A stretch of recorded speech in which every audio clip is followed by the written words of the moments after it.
hace unos años la construí, o sea, la definición de éxito, y es poder levantarte desde cero en varios lugares. Llegar de la nada y levantar algo. Una empresa, una familia, un matrimonio, una comunidad de amigos, de contactos, pero poder levantarlo desde cero. Ahí está el éxito. Yo en realidad de carrera soy diplomático, bien, y en ese caso, o sea, nunca entré al servicio diplomático, pero sí fue lo que estudié, pero entré a las finanzas estando en Uruguay por los idiomas, por saber hablar de idiomas, me contrataron, y después en Chipre lo mismo. Obviamente mis idiomas no son muy comunes en Chipre, gente que habla español, portugués, inglés, algo de italiano y alemán, no es común. Entonces ahí fue que pude insertarme en el sector financiero de Chipre, que es una de las capitales, la principal capital dentro de los derivados de CFDs, que es un tipo de derivado muy particular, ¿no? Un CFD se llaman contratos por diferencia. Bien, tú no estás comprando ningún producto, por ejemplo, los CFDs pueden estar basados en cualquier producto, monedas, oro, plata, dos commodities, acciones, criptomonedas. Pero no estás comprando ni la criptomoneda, ni el par cambiario, el dólar peso mexicano, ejemplo. No estás comprando oro, estás comprando un contrato que sigue el precio de ese activo subyacente. Bien, estás comprando ese contrato. Y tu ganancia o tu pérdida va en la variación del precio de apertura con el precio de cierre. Bien, acá tenemos la suerte en México de estar en un país que, si bien los suelos no son los mejores del mundo, circula mucho el dinero, es más rico que lo que se dice en México por diversos factores, que si nos da el tiempo podemos hablar, y al tener un mercado tan grande, perfectamente si vos sos bueno en algo, podés enfocarte en ello, ¿no? Y digo tareas que pueden sonar aburridas, ¿no? Como una lavandería, que te vas a buscar a domicilio, una peluquería canina, también que pase a domicilio, tienes un jardín, bueno, un hotel para perros, que hoy está muy de moda, ¿no? Pero sí un servicio de élite, profesionalizarte en eso y dar un servicio de élite.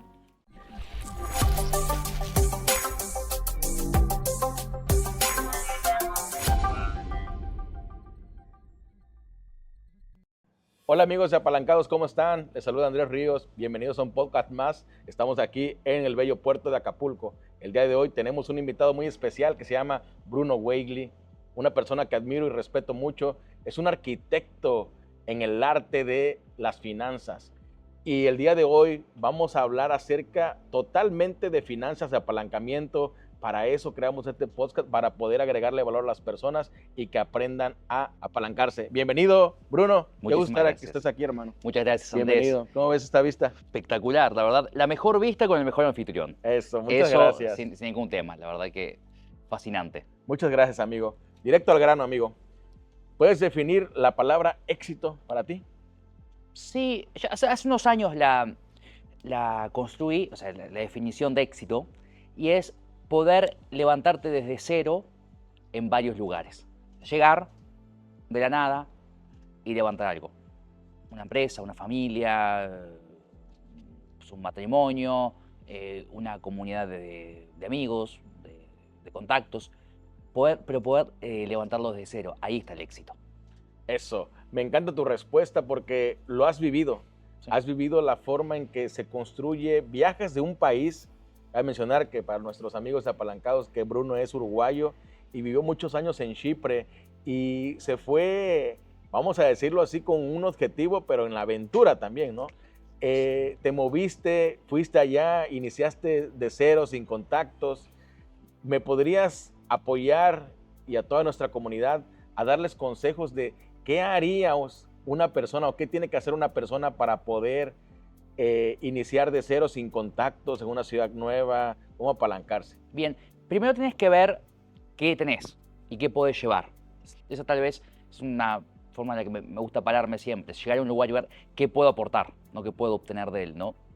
Qué puedo dar aquí. Entonces, cuando llegás a esa comunidad, primero tienes que ver lugares donde lo que tú ya tienes, sea tu conocimiento, tus distintas capacidades, cualquiera de ellas, cuando llegas a esos lugares tenés que ver que sean apreciadas. Y cuando digo apreciadas, no solo bien pagadas, me refiero a que sean necesarias. Porque muchas Ok. veces estudiamos lo que nos gusta, aprendemos lo que nos gusta, pero no miramos lo que es necesario en la sociedad. Entonces también hay que ver eso. Una vez que llegás a esos lugares y que vos empezás con esa actitud, te puede ir bien algunas veces, mal otras, pero que la vas a construir esa red de contactos. A mí me pasó, yo nací en Uruguay, pero me mudé a Chipre, tuve 5 años viviendo allá antes de vivir aquí en México, y fue así, yo llegué sin conocer a nadie. Conocía creo una uruguaya que me había pasado el contacto de Chipre, que somos amigos hasta el día de hoy, y más nada. O sea, llegué a conocer gente, no sabía ni a qué empresa iba a trabajar. Iba a trabajar en una empresa que ni sabía cuál era. Ok. A las 3 semanas me pidió otra muy buena, y ahora soy director comercial para América Latina de una empresa que es hija de esa anterior en la que trabajé en Chipre. Entonces se van dando esas cosas. Te vas topando con gente muy buena, te puedes topar con la otra siempre también, pero eh, cuando venís con esa actitud, la gente buena llega sola. No tenés que andar buscándola después, viene, sin Es tema. correcto. Y fíjate que hiciste algo muy atrevido en esa aventura porque te fuiste sin contactos. Algo que es muy importante para el crecimiento y el éxito de todos es el apalancamiento en capital social. Sí. Aventarse así sin conocer a nadie. ¿De qué te apalancaste? Me refiero a, ¿ya sabías otro idioma? ¿En ¿Ya qué me hablabas apoyé? otro idioma? ¿En qué te Claro, apoyaste de eso? sí. ¿En qué me apoyé? Precisamente en eso. Yo en realidad de carrera soy diplomático, bien, y, y en ese caso, o sea, nunca entré al servicio diplomático, pero sí fue lo que estudié, pero entré a las finanzas estando en Uruguay por los idiomas, por saber hablar de idiomas. Me contrataron y después en Chipre lo mismo. Obviamente mis idiomas no son muy comunes en Chipre, gente que habla español, portugués, inglés o algo de italiano y alemán, no es común. Entonces, ahí fue que pude insertarme en el sector financiero de Chipre, que es una de las capitales, bueno, principal capital dentro de los derivados de CFDs, que es un tipo de derivado muy particular, ¿no? Entonces, eso fue lo que me abrió las puertas. Y después el aprender, el no hacer asco al trabajo, no hacer asco a las horas extras, no, trabajar los feriados para cobrar doble y para dar buena impresión, en fin, que es un ambiente chico pero muy desarrollado, entonces ahí tu nombre es todo, tu reputación es todo, ¿no? Y trabajar en esa reputación, que te vean como un tipo trabajador, empeñoso, en fin. Una vez que logras eso, los contactos surgen solos, pero tenés que llevar ese capital. ¿Cuál es tu capital? En este caso, el capital intelectual. En caso que no lo tengas, tu capital de trabajo, pero algo tenés que generar, siempre. Y para eso está la juventud, ¿no? Si en tu juventud no generaste nada, estás perdido. ¿Qué haces? No mires esto, andá y generalo, ¿no? Es correcto. Entiendo por lo que me comentas que tu apalancamiento fue prepararte y hablar varios idiomas. Claro. Eso es muy importante porque para el inglés es fundamental para todos los mexicanos. Todos. Ahora se están abriendo nuevas puertas y el coreano, el chino mandarín va a ser esencial para todas las personas que quieran progresar en temas de emprendimiento, ¿no? O Total. quieran encontrar un buen trabajo. Me encanta porque hablar varios idiomas te abre muchas puertas. Y tocaste un tema también muy importante acerca de los CFDs, de los derivados de los CFDs. Sí. ¿Nos pudieras ilustrar un poco acerca de qué es un CFD? Claro, con gusto. Un CFD se llaman contratos por diferencia. Bien, tú no estás comprando ningún producto, por ejemplo, los CFDs pueden estar basados en cualquier producto. Monedas, oro, plata, distintos commodities, acciones, criptomonedas. Pero no estás comprando ni la criptomoneda, ni el par cambiario, el dólar peso mexicano, ejemplo. No estás comprando oro, estás comprando un contrato que sigue el precio de ese activo subyacente. Bien, estás comprando ese contrato. Y tu ganancia o tu pérdida va en la variación del precio de apertura con el precio de cierre. Y un poco también en línea con el nombre de este podcast, de apalancados, es que la gente se apalanca usando CFDs. ¿Qué significa? Que se expone a un valor de $100.000 con un capital de 200. Eso tiene una ventaja y una desventaja. La ventaja es que si ganás un porcentaje, ganás por sobre los $100.000 o euros o lo que sea.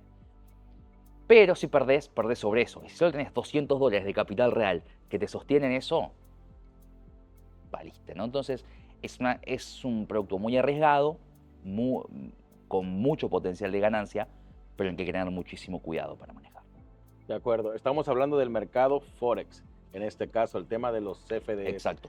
Lo volvemos a repetir, son contratos por diferencia de precio, que es en lo que se gana dinero para las personas que hacen trading.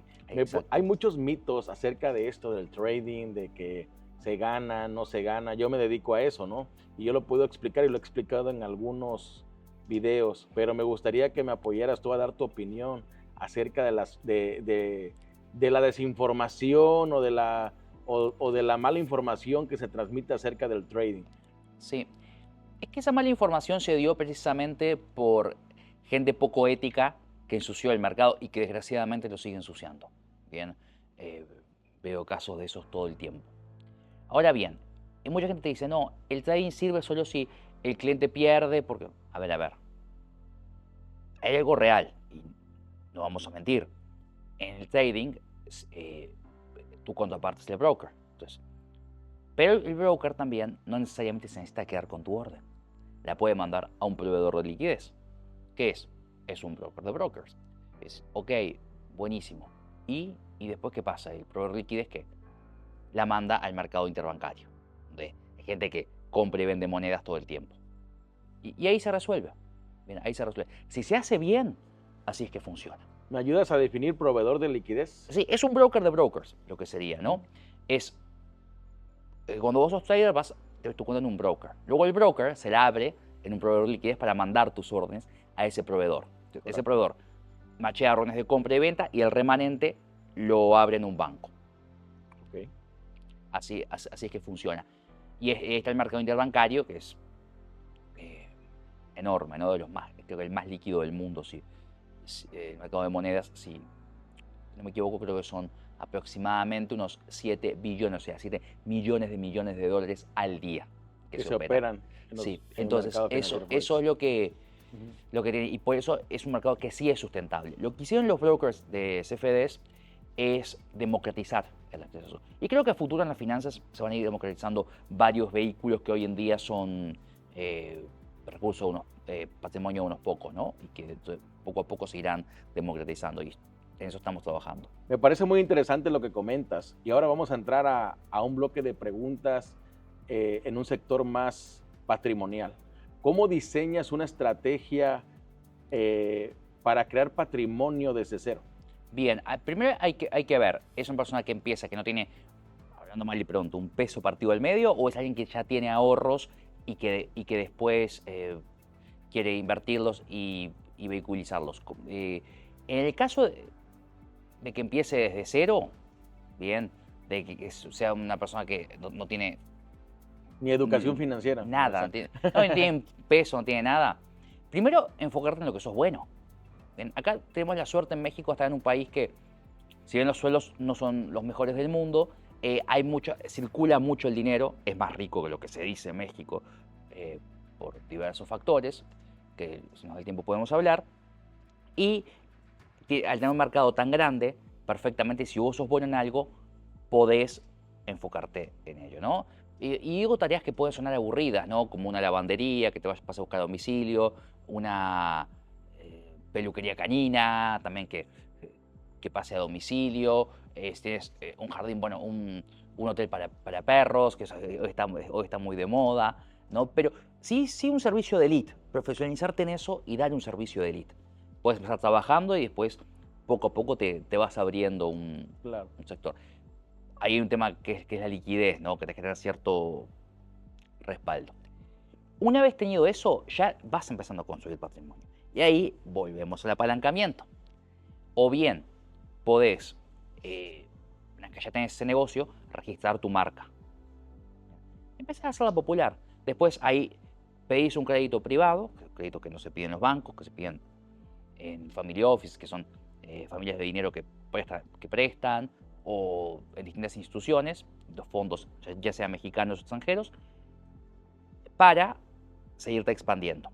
Eso lo vas pagando y quien tomó la deuda puede reconvertirlo en participaciones en tu empresa. Ahí el vehículo ideal aquí en México es una SAPI de CB, una sociedad promotora de inversión. Sociedad Anónima Promotora de Inversión de sí, Capital Variable. Exactamente.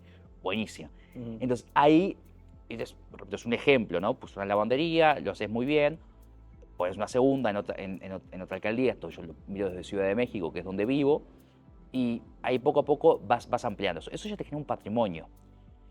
Para hacerte una idea, que eso es otro problema, la gente sabe hacer eso, pero no sabe cómo evaluar ese patrimonio. Ahí está el segundo lío. Bien, cómo evaluarlo y cómo estructurarlo.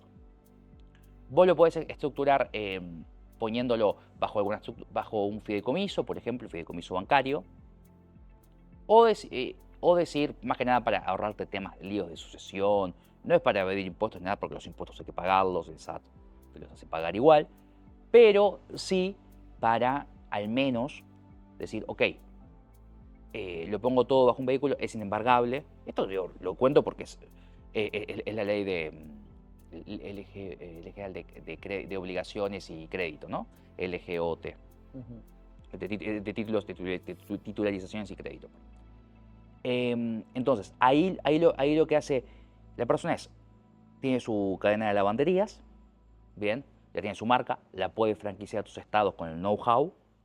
Una franquicia, para los que no saben, es como McDonald's, como Carl's Jr., ¿no? Ellos tienen el know-how y tú pones, y el franquiciado pone el dinero, mientras que el franquiciante, que es la lavandería, pone el know-how. Esta es una persona que empezó de cero, ¿no? Ya tiene su lavandería, lo que sea, y ya tiene socios que le financiaron su crecimiento. Hasta ahí vamos bien. Luego, como digo, el tema es en la estructura. ¿Qué hace con todo ese dinero que gana? ¿Lo reinvierte en la lavandería? Sí, 1, 2, 3 veces. Pero un error que hay mucho y que todos sabemos es poner todos los huevos en la misma canasta.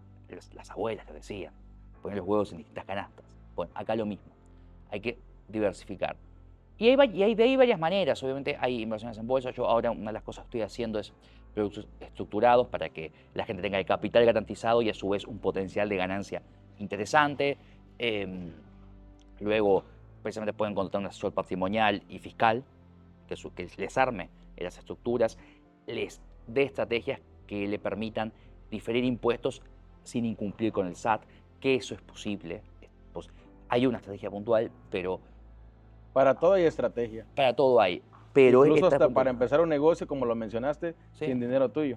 Exactamente, exactamente. Y en ese caso, sí hay algo de dinero tuyo al principio, cuando es la pequeña lavandería. Pero después tu reputación te va acompañando. El capital semilla, por así decirlo, ¿no? Ahí, en ese caso, el capital semilla lo pones tú. Muy bien. Estás explicando algo en lo que yo me considero experto, en utilizar los recursos de otros, con las habilidades que ya tengo, en apalancarme de deuda. Existen varias estrategias para apalancarse de deuda, pero eso ya es un tema más profesional o más profundo por todo el tipo de estrategia que hay. Algo que yo creo que sería muy viable que le puedas comentar a la comunidad de apalancados es ¿por qué adquirir deuda? ¿Por qué, si ya también ya creció tu proyecto, ponle que ya tienes 10 lavanderías y tú dices no necesito el dinero, ¿por qué sí agarrarlo o si recomiendas o no tomar deuda cuando ya vas creciendo? Ya sea de family office, de personas, de inversionistas, socios estratégicos o prestamistas. Bien. Ahí, repito, uno de los grandes problemas de los negocios es que no tienen sus métricas bien hechas, ¿no? O sea, no miden bien lo que se llaman los ratios, ¿no? Que es lo que determina cómo está rindiendo tu negocio. Hay uno que se llama el EBITDA, a mí uno que me gusta mucho es el ROIC, ¿no? El ROIC es el retorno por capital invertido. Ahí lo que haces es, ves cuánto vas ganando extra cada año sobre lo que invertiste el año anterior, el CAPEX. ¿Por qué es importante saberlo?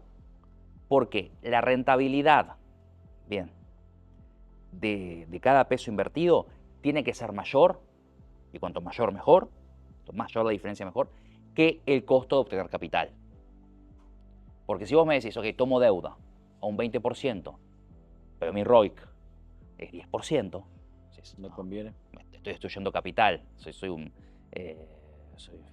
tengo el nivel intelectual de Ninel Conde, ¿no? Exacto, ¿no? Entonces, perdón si nos está mirando Ninel Conde, le mandamos un beso grande. Pero en ese caso, necesitamos que sea mayor el ROIC que el WACC, que es el costo promedio ponderado del capital, ¿no? Eso siempre es importante para una empresa, por eso tiene que tener todo muy bien medido. Me encanta. ¿Y cómo ¿Cómo podemos sacar el ROI de una empresa? ¿Podrías explicarlo? Por supuesto, con todo gusto. Mira, ahí tú primero tienes que ver las inversiones que has hecho año a año, ¿no? Ya sea, sigamos el caso de la lavandería. ¿Bien? Correcto. Puede ser en formación de personal, en distintos equipos, lo que sea. ¿Y cuánto de extra te ha dado de ganancia? Eso. ¿Bien? Entonces, ¿cuánto de extra te ha dado de ganancia? Entonces, ahí ves, por cada peso invertido obtuve, qué sé yo, 1,30, ¿no? Dividís, ganancia extra, sobre inversión, y te queda 1,30. Tu ROIC es 30%. Bien. ¿Qué significa? Bien, que si vos te endeudás a menos del 30%, te conviene. ¿Tá? ¿Por qué? Porque tomás dinero, esto es muy simple, tomás dinero a 10% de interés, léase, y lo invertís en algo que te va a generar un 30%. Correcto. Entonces, ahí sí de usar deuda. Si es 50% el interés, obviamente no. Porque, a ver, estás tomando 50% de interés para algo que te va a generar un 30%, no estás perdiendo 20 puntos. Es cuestión de hacer sumas y restas nada más. Es Pero muy simple. eso es simple, pero es cómo definirlo, ¿no? Muchas veces es cómo sacas, si sabes, porque muchos negocios piensan que están produciendo dinero, pero no saben ni qué porcentajes están produciendo. Exactamente. No llevan una estructura muy financiera y creo que eso es uno de los errores principales que cometen las personas cuando van iniciando a emprender. Sí, sí, sí. ¿Por qué pasa? Y esto pasa mucho con los restaurantes, con la cocina, ¿no? Que, ay, yo soy chef, me encanta cocinar y bueno, voy a un restaurante. Sí, sí, sí, pero cocinarlo no es lo mismo que administrar un restaurante. Lo hemos hablado con el tema del trading, ¿no? Una cosa es ser trader, otra cosa es gestionar un broker, ¿no? Son mundos totalmente distintos. Una cosa es ser el operador del negocio, en este caso el chef, el que hace el core, pero otra cosa es gestionar el negocio. Son totalmente distintas. Entonces, eso es lo que falta en muchas empresas y es lo que impide tomar decisiones más inteligentes. Y cuando digo inteligentes es basadas en información tangible que puedan hacer crecer el negocio. Mencionas algo muy importante porque yo me dedico a hacer trading. Sí. Y creo que hay mejores traders que yo, pero muchas veces no saben cómo levantar capital, no saben cómo gestionar una empresa. Y es algo muy diferente, ¿no?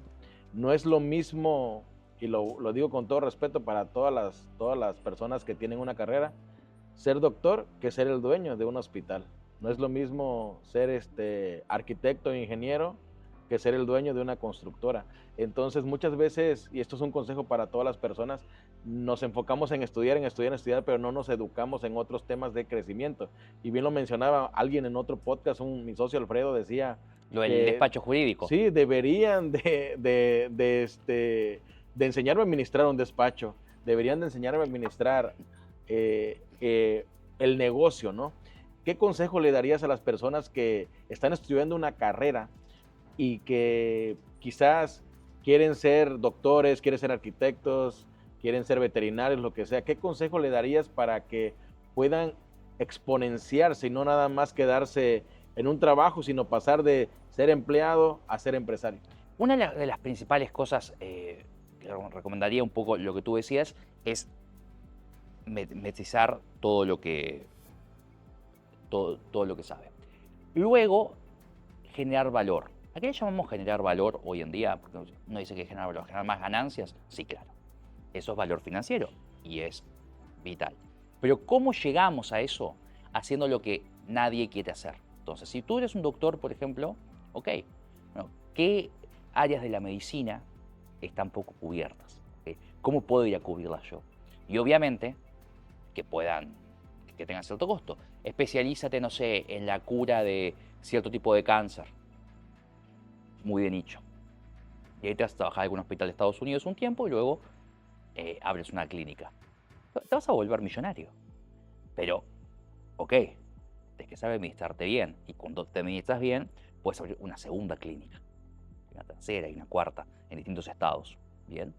Ese es un ejemplo de lo que se debe hacer. Si eres arquitecto, tienes una constructora o quieres abrir una constructora, no es lo mismo diseñar un edificio que administrar la constructora, ¿no? Es saber cómo levantar capital, cómo crear tu propia fuente de capital. ¿A qué me refiero? Hoy en día vemos mucho en México que se abren SOFOMS para estructurar crédito, lo cual no está mal. Pero hay otras herramientas. Están los bancos, están las SOFIPOS, las cuales se pueden abrir. Hoy en México, una persona con un capital de 18 millones de pesos, que en dólares son 500.000 dólares, vamos a poner 20 millones de pesos, que es, no, perdón, son 900.000 dólares, sí, $1.000.000, ¿no? Como 16 millones y medio de pesos más o menos. Son 17.2 ahora creo que está por ahí, pero ahí andamos. Estamos hablando de que con 1.000.000 y poco de dólares, 1.200.000 dólares, te abrís una SOFIP porque es casi un banco, puedes captar depósitos, hay unas diferencias, no estás en SPEI, no tenés ventana directa de liquidez, pero eso para mayoristas, por ejemplo, se pueden abrir su propio SOFIPO, son una de las cosas a la que me dedico, por eso lo de arquitecto financiero, y pueden directamente emitir crédito. ¿Cuál es la diferencia con una SOFOM? En la SOFOM tenés 20 millones, puedes prestar 20 millones. En el SOFIPO tenés 20 millones y si es microcrédito son pues, hasta 80 millones. Si es crédito inmobiliario, casi que el triple, hasta 150 a 200 millones de pesos. ¿Entendés? Puedes prestar. O sea que ya no solo sos un arquitecto y un desarrollador inmobiliario, sino que te puedes prestar a ti y puedes prestarle a otros desarrolladores y también a compradores con el inmueble como colateral.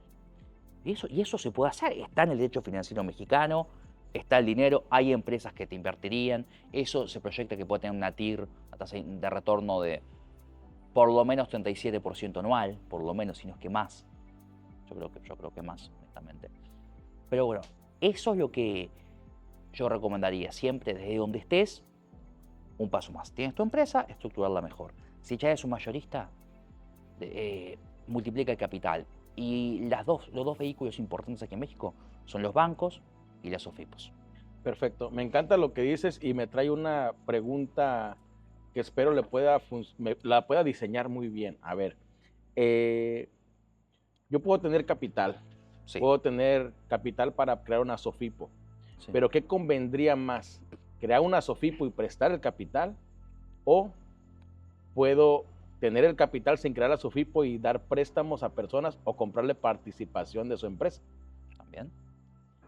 ¿Qué harías tú en ese caso? Es que lo primero, por un simple tema, y la estructuraste muy bien la pregunta porque ahí está el kit de la cuestión. Cuando tú prestas tu capital, bien, vamos a poner de nuevo el ejemplo de los 20 millones de pesos. Prestas tus 20 millones y listo. En la SOFIPO pusiste 20 millones de capital y pudiste prestar entre 80 y 150 millones de pesos, por los cuales vas a cobrar intereses, obviamente. Y además una cosa buena que tiene la SOFIPO que no tiene la SOFOM es que puede captar ahorro del público, como un banco. La SOFOM no, es tu capital, para eso, si estás en una SOFOM, para prestar tu capital o para captar capital de bancos y banco segundo piso, banco comercial y banco segundo piso. ¿Qué pasa? El fondeo es mucho más costoso, mientras que fondearte del público es mucho más barato. Y ahí está la respuesta. Con una SOFIPO puedes fondearte más barato y multiplicar tu capital.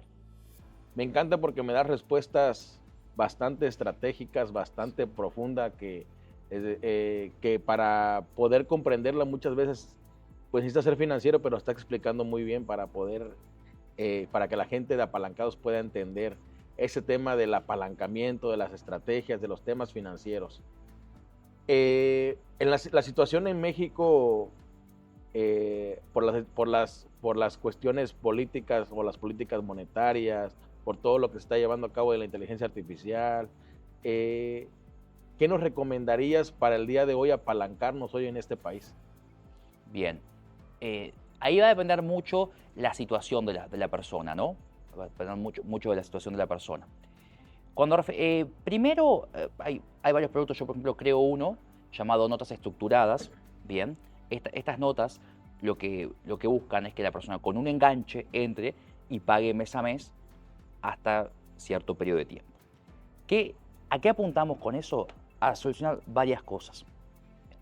Primero, la seguridad del capital. Esas notas tienen capital garantizado. Una vez termina el plazo, en este caso puede ser 10, 20, 30 años, lo que sea, la persona contrata, quiero tener tanto capital en 10 años, o sea, $100.000 en 10 años, porque son en dólares, ¿bien? $100.000 en 10 años. O vamos a poner algo más simple, $50.000 en 30 años, ¿no? Es lo mínimo que quiero tener, de ahí para arriba. Entonces ya se empieza con la pregunta correcta. ¿Cuánto querés tener? Mínimo. Garantizado. Entonces ahí le decimos, perfecto, das un enganche de unos $7.500, que son 130.000 pesos al tipo de cambio de hoy, aproximadamente, peso más, peso menos, y luego pagás una cuota de $185, que son aproximadamente 3.000 pesos al mes. Eso durante 30 años. Y ahí te retiras después de 30 años. O con un mínimo de $50.000, que es un caso muy pesimista, muy pesimista. Cuando digo pesimista es que explota una bomba atómica en todos los mercados financieros del mundo. Hay ¿no? un crack financiero. Peor, mucho peor que eso. Terrible. Que igual en 30 años se recupera. Y luego que también tengas un potencial de subida importante, ¿no? ¿Cómo se estructura eso? Muy simple. Se mezclan distintos productos en uno solo, ¿no? Por eso se llama estructurado. O sea, estructuran distintos activos en un solo producto, perdón. Bonos cupón cero, que son bonos que pagan al vencer, garantizados por el Tesoro de Estados Unidos. Opciones, que son simplemente derechos que la Bolsa de Chicago emite para que tú compres un activo a determinado precio en determinado momento. Eso se le hace a la persona no lo hace, simplemente compra el producto, pero sí tiene el activo como beneficio. Y luego hay una parte que es un respaldo, que eso se pone en títulos de deuda cortos, ¿no? Se llaman las T-bills. Entonces, tu garantía son tu contraparte, el gobierno gringo y la Bolsa de Chicago. Tontería de contrapartes. Eso para una persona que está empezando, y ahí va a depender mucho del nivel que esté la persona, ¿no? Para seguirse apalancando. Y te digo, y empiezas hoy con $7.500, con 130.000 pesos que tengas ahorrados, y luego con lo que vas poniendo mes a mes. Y te retiras con una buena cantidad, porque esos 50.000 es el mínimo, es el piso. De ahí para arriba, ¿no? Entonces, esa es una de las maneras en las que podemos apalancarnos. Es un tema aquí en México, las instituciones financieras no se adecúan al cliente. Estas notas estructuradas, el subyacente las opciones se le trabaja con el cliente, mientras que en los bancos no es esto o esto. Y si quieres meterme una, tráeme $1.000.000, 20 millones de pesos. Con eso me veo casi que una Sofipo, no voy a venir contigo. Entonces, eso por un lado. Ahora que hablé de la Sofipo, si es una forma más grande, que se abran una así. ¿Por qué? Precisamente pues, por lo que decía anteriormente, que es un multiplicador de capital. Y hay otra cosa también muy, muy importante. México es un país, tú hablabas del contexto, ¿no? De México, de la situación. Es un país con altísima informalidad. ¿Qué problema trae esa altísima informalidad? Crédito a tasas prohibitivas, ¿no? Lo que llaman los agiotas. Estamos hablando de entre 10 y 20% mensual de costo de crédito por no tener respaldo. Entonces, las Sofipo podrían llenar este vacío generándole un buro de crédito, un historial crediticio a personas que están en la informalidad, ahorrando en la Sofipo porque puede captar dinero del público. La informalidad es la que mejor que los más pagadores también. También, y está demostrado en todo el mundo, sí, claro. Todo el mundo. Y luego, una vez que ya tienen esos ahorros y empiezan a mostrar cierta conducta, se les aprueban créditos, ¿no? Pero no a tasa usuraria, sino más o menos a nivel de crédito de nómina. Lo cual hay gente que hoy está accediendo a crédito de 15-20% mensual, podría estar accediendo a tasas de 25-30% anual, ¿no? Eso es el fin solidario, ¿no? Eso a nivel consumo. Pero también es una gran fuente de rentabilidad, porque tienes 20 millones de pesos, prestas 80 millones a una tasa de 30% anual. Y tomas crédito a 4% anual. Hagan las cuentas ustedes. Mencionabas algo importante, amigo, acerca de el crack financiero o una bomba financiera, ¿no? Y bien se dice que cuando hay crisis nacen las oportunidades. De hecho, el sistema financiero que ahora tenemos, pues fue evolucionando por las reformas y también por las crisis, porque cuando hubo crisis, la mayoría de los bancos pertenecían a los gobiernos y estos no podían prestar dinero. Entonces se crearon empresas que ahora son financieras, bueno, que se crearon financieras más bien, que ahora son bancos y que empezaron a hacer créditos, a dar créditos, ¿no? Entonces, es muy importante que la gente esté prevenida o blindada ante una crisis. ¿Cómo lograr eso? Bien. ¿Cómo blindarse? ¿Cómo blindarse ante una crisis? Un error muy común que todos hemos tenido en las finanzas es cuando tenemos dinero es no saber quién es nuestra contraparte. Bien. Cuando tú tienes dinero en el banco, tu contraparte es el banco. ¿Tá? Si el banco quiebra, tenés el IPAB que te protege, pero por el resto estás sin problemas. Cuando tienes dinero físico, tu contraparte es, en este caso, el gobierno, que es quien decide la política monetaria, ya sea política monetaria y fiscal, que son las que terminan determinando la apreciación o depreciación de tu moneda en relación a otras, ¿no? Pero de nuevo, tu contraparte es el gobierno mexicano. Cuando tú tienes una Afore, bueno, la contraparte es la Afore, hay unos fondos cubiertos, pero no necesariamente. Cuando dependes de la seguridad social, bueno, tu contraparte es el gobierno de tu país. Y así, y lo que no pensamos en cada decisión es quién es la contraparte y cuán confiable es.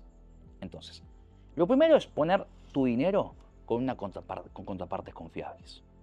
Bien, de ahí no es que te vas a blindar de una crisis, pero es la forma más, por decir, segura de tenerlo, ¿no? Imposible blindarte al 100%, ¿no? Eso no existe, eso dejémonos de fantasías, pero al menos blindarse lo más que se pueda. Segundo, esa es la contraparte. ¿Qué instrumentos? Bien, para blindarte de una crisis.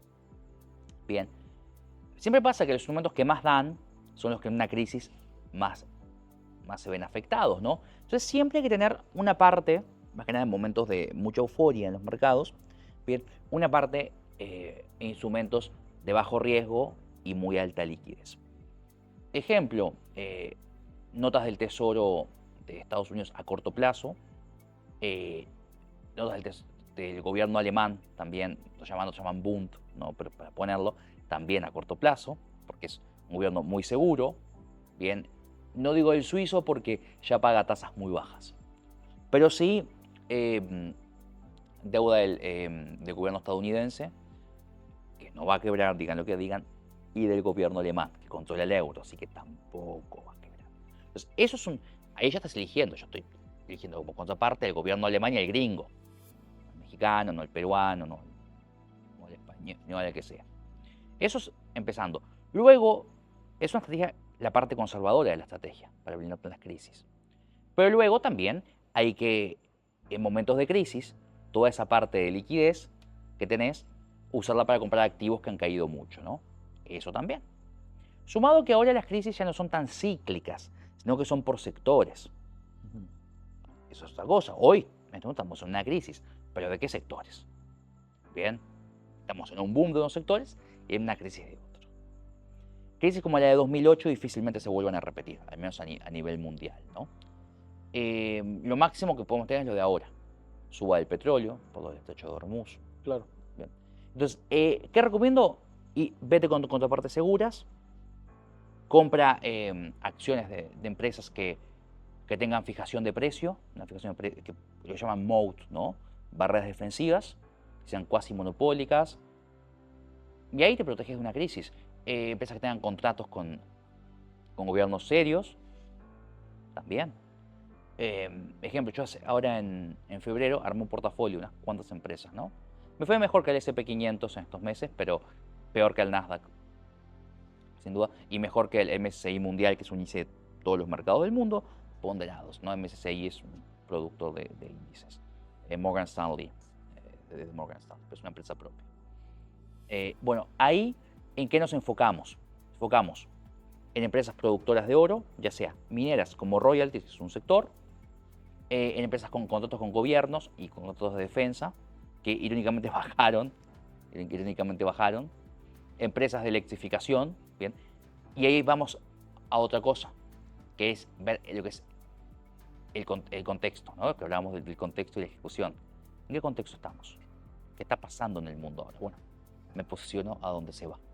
Y ahí está lo macro, la tesis macro. Entonces, hay varias formas, ¿no? La primera, más defensiva, es lo que digo, y críticas ver la contraparte.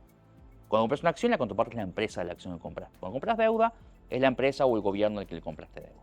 Cuando estás viviendo, cuando estás estudiando en el banco, es el banco. Cuando dependes de la seguridad social, es el gobierno de tu país.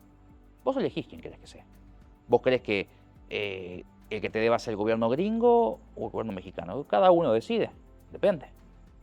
Vos querés que tu dinero esté en el banco, perdiendo por la inflación, con bajo interés y encima con el riesgo de quiebra del banco, o preferís que esté, y quedando en pesos, en CETES, que el riesgo de quiebra del gobierno mexicano es mucho menor que el de cualquier banco. Claro.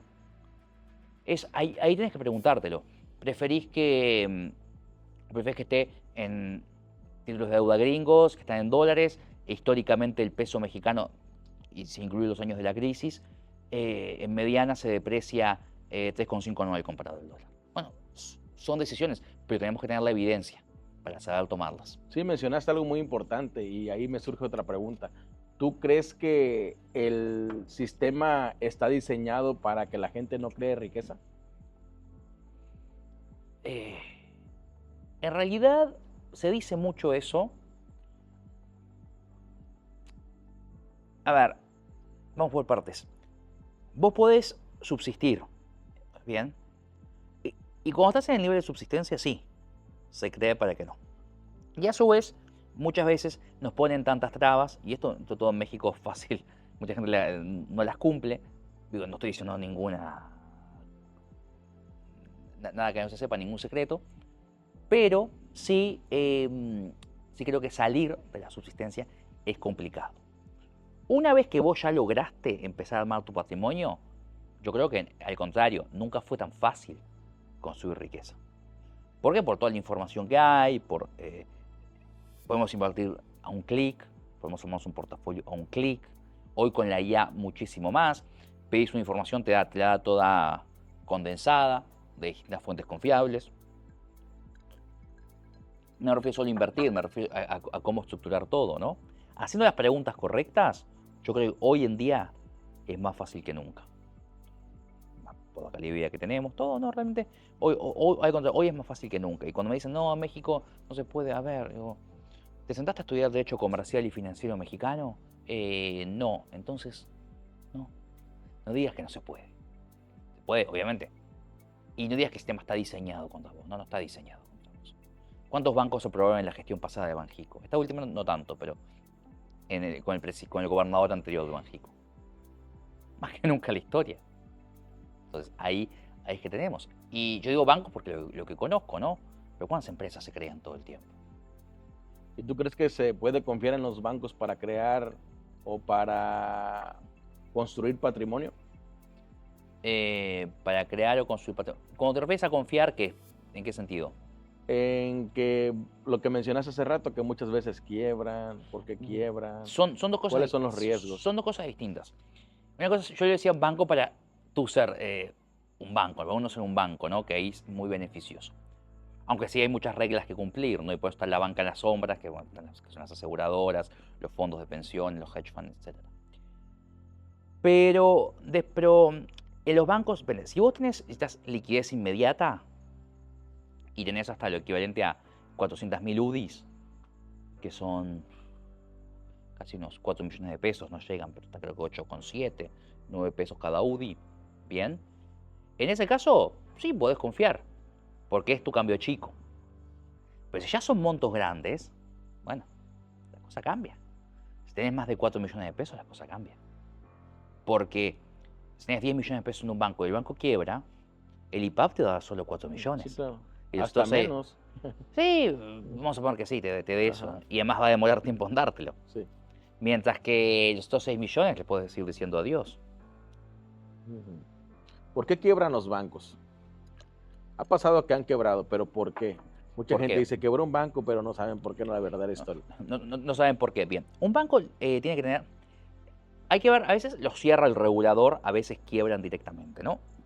Es un tema un poco técnico, voy a tratar de bajarlo a tierra, avísame si me estoy yendo un poco por las nubes. Bien, primero un banco tiene activos y pasivos. Eso es muy importante cuando uno va a manejar las finanzas. Entender que hay activos y qué hay pasivos. ¿Cuáles son los activos de un banco? Hay muchos, pero están las reservas. Pero vamos a decir que el activo principal son los créditos que da, que son a largo plazo. Muchas veces. Un microcrédito no, pero un crédito hipotecario es a 30 años. Y el pasivo es el depósito. O sea, los activos tienen que ser al final del día igual al depósito más el capital. El capital es el dinero que pusiste. Entonces, ¿qué pasa al final del día? Si vos obtenés muchos depósitos, necesitas volcar ese dinero y se lo prestás a un banco que dio más créditos que los depósitos que obtuvo, ¿no? Al final del día. Entonces, no es lo muy simple, ¿no? Hay otras cosas. Generalmente, cuando quiebran los bancos es, ya sea por una corrida bancaria, bien, la gente retira su dinero. Al mismo tiempo. Exactamente.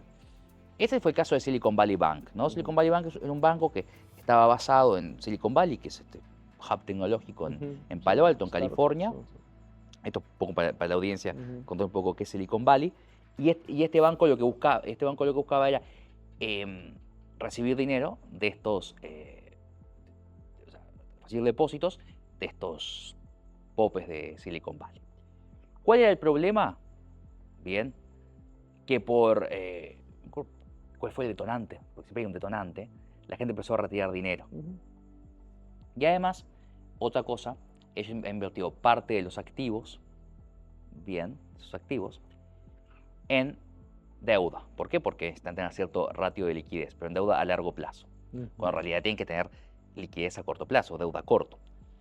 ¿Por qué es más líquida la deuda a corto que a largo? Porque a largo pueden cambiar los intereses. Mientras que a corto sabemos que no, en 2 o 3 meses intereses la variables. posibilidad es menor.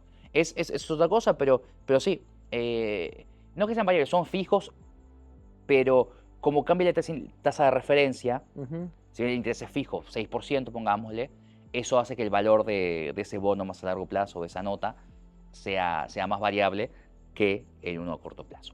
Entonces lo que hizo Silicon Valley Bank, como recibió muchos depósitos, porque hubo un boom tecnológico, Silicon Valley al final del día compró activos, bien, deuda a largo plazo en dólares. ¿Qué pasó en ese contexto de 2020, 2021? Las tasas estaban históricamente bajas. En 2022 subieron, entonces el precio de esos bonos bajaron. Y ahí ya el banco no pudo sostener sus activos. Y eso llevó a una corrida bancaria, que encima, como la mayoría de los clientes no tenían el FDIC, que es como el IPAB de aquí, tenían mucho más de $250.000, que es el FDIC, listo, muchos quedaron sin nada. Y Silicon Valley Bank quedó en la quiebra. Ese es un caso, pero hay muchos, ¿no? Aquí en México lo del FOBAPROA tendría que leerlo un poco más de esa crisis, ¿no? Pero por lo que tengo entendido, habían dado créditos a gente que no los podía pagar. Entonces, el crédito cobrado automáticamente se borra de los activos. Hay que sacarlo de los activos. Por ende, ¿qué hizo el gobierno mexicano? Le pagó a los bancos para que no quebraran, ¿no? Y eso es lo que se llamó el FOBAPROA, que lo seguimos pagando hasta hoy. Eso es cierto. Muchas personas creen que los bancos no quiebran, que es muy seguro invertir en ellos, ¿no? Ya se ha demostrado y se han hecho, ha pasado situaciones. Lo que mencionabas de Silicon Valley, que fue el último banco en Estados Unidos que quebró, y tenemos esa creencia de que invertir o tener el dinero en el banco es seguro. Otros tienen la creencia o tienen el miedo de tener el dinero en el banco y lo tienen en el colchón, ¿no? Colchón se Bank. Ya le iba a decir Bancolchón. Me gusta más. Colchón Bank. Muy bien, ha sido maravillosa esta entrevista, amigo. La verdad es que ha sido demasiado técnica. Hemos aprendido bastante términos, qué es lo que podemos hacer, cómo protegernos, romper paradigmas acerca de las finanzas, ¿no? Nos metimos a un tema más patrimonial. Ahora, ya para casi cerrar, amigo, me gustaría hacerte una pregunta personal. Sé que tienes muchos sueños, muchas metas que quizá cuando eras niño tenías esos mismos sueños y metas, ¿no? ¿Qué le dirías si te toparas a tu niño, a tu yo del pasado, pero en un niño, que lo vieras ahí en Uruguay, junto con la familia, que lo veas convivir con esa hambre de crecer, con esas ganas de salir adelante, de comerse el mundo? ¿Qué le dirías a Bruno de chiquito, el Bruno pequeño? Que tenga menos miedo de iniciar, eso fue algo que yo emigré con 28 años, tenía que haberlo hecho antes. Que aprenda más idiomas aún. Mira, aprende en vez de 3/5, aprendete 8, 10, ¿viste? Pues si es el coreano, el chino mandarín, perfeccionar el alemán, aprender japonés también, árabe, son idiomas que te van a abrir puertas. Seguirte focalizando en eso y que no tengas miedo, no tengas miedo. Una vez, antes de emigrar, empecé a escribirle a la gente que había emigrado, ¿no? Y una vez un argentino que decía que se había ido a Argentina sin saber hablar inglés casi, y 5 años después estaba en Londres, trabajando bien. Me dice, tranquilo, el mundo es un lugar seguro. Él le escribí y me dijo, wow. Y sí, y efectivamente, que es un lugar seguro, no tengas miedo, no te tires abajo, no dejes que te tiren abajo. Salí, bueno, y van a ver alta, van a ver baja, van a ver todo, pero el peor riesgo es no hacer nada. Así es. Siempre estamos corriendo riesgos, lo que decía la contraparte, siempre estamos corriendo riesgos. Siempre el peor riesgo no es quedarte ahí, sentado. El peor riesgo es decir, dejo de plata en el banco, bueno, me meto en una hipoteca 30 años, a ver, y saco el coche a 60 cuotas, entonces bueno, así, y bueno, y espero en mi empleo el 10% de aumento, que me lo va a haber comido la inflación, por lo cual mi poder adquisitivo va a seguir estancado, y a su vez con una hipoteca y con... bueno, y me mido todos los meses con los ahorros. Bueno, hay épocas que hay que medirse, ¿no? Pero, a ver, yo diría más bien la mentalidad que diría yo del pasado y a cualquier chico joven de hoy en día es eso, cómo generas valor. Así es. A ver, trata de ver lo que necesita la gente y aportarlo cuanto antes. Y no te va a faltar trabajo, no te va a faltar comida, habrán tiempos buenos, tiempos malos, pero van a ser más los buenos que los malos, te lo puedo asegurar. Correcto. Enfocarse en agregar valor es lo que hacemos nosotros también, nos enfocamos en servir y ayudar a los demás. Ahora hay una pregunta que yo he escuchado a muchos TikTokers. ¿Qué prefieres? ¿Que te den $1,000,000 junto o 10,000 pesos mensuales de por vida? $1,000,000 juntos ahora o 10,000 mensuales ahorita de por vida? O 10,000 pesos mensuales de por vida. Te voy a responder técnicamente. Te pregunto esto porque eres muy técnico. Porque no. Muchos dicen $1,000,000 porque lo invierto. Otros dicen 10,000 pesos por X y razón. Pero bueno, primero los 10,000 pesos se van depreciando con el resto de mi vida. Entonces, 10,000 pesos para cuando tenga 80 años, toda mi familia es bastante longeva, así que por lo menos me quedan 50 años de vida y tengo 35 actualmente, entonces por lo menos me quedan 50 años de vida, ¿ok? 10,000 pesos en 50 años no van a ser los 10,000 pesos de ahora. En menos, ¿no? Como en 10 años ya no van a ser... En 10, pero digo, por el resto de mi vida, ¿no? O sea, no va a ser... Sin embargo, ese $1,000,000, si lo invierto sabiamente, a los 80 años o a los 60 años va a ser otra la historia. Y después de los 60, lo invierto en otro producto que me dé ingresos crecientes. Y listo. Entonces, prefiero $1,000,000 toda la vida. De pesos. De pesos, perdón. Muy bien. Me gusta porque sabía que me ibas a dar una explicación muy técnica, porque muchos dicen, no, yo 10,000 pesos cada mes, pero lo que no saben es que en 10 años, esos 10,000 pesos con la inflación así como está, ya no va a valer nada prácticamente. Como dice, ¿no? Valieron gorro. Muy bien, amigo. Para cerrar ya esta gran charla, esta gran conversación muy técnica acerca de finanzas, ¿qué consejo, si tuvieras que dejar un mensaje para toda la humanidad, qué consejo le darías?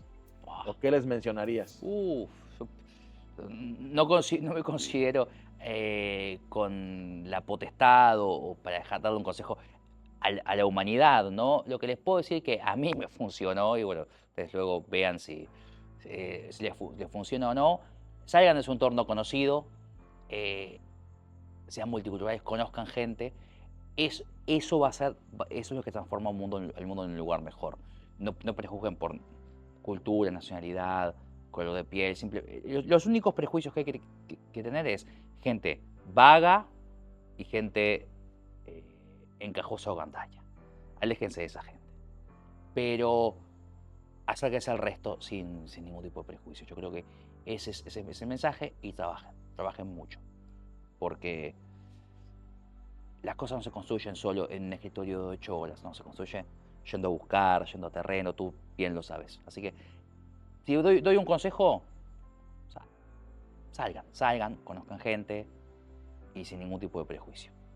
Muy bien, ha sido maravillosa esta charla, amigo. Llegamos a su final. Esto fue Apalancados, Negocio, Poder, Visión, y estoy seguro que vamos a tener una segunda parte porque faltó muchísimo de qué hablar. Gracias por agregarnos valor en esta charla y nos vemos en la próxima. Excelente. Muchísimas gracias. Gracias, hermano.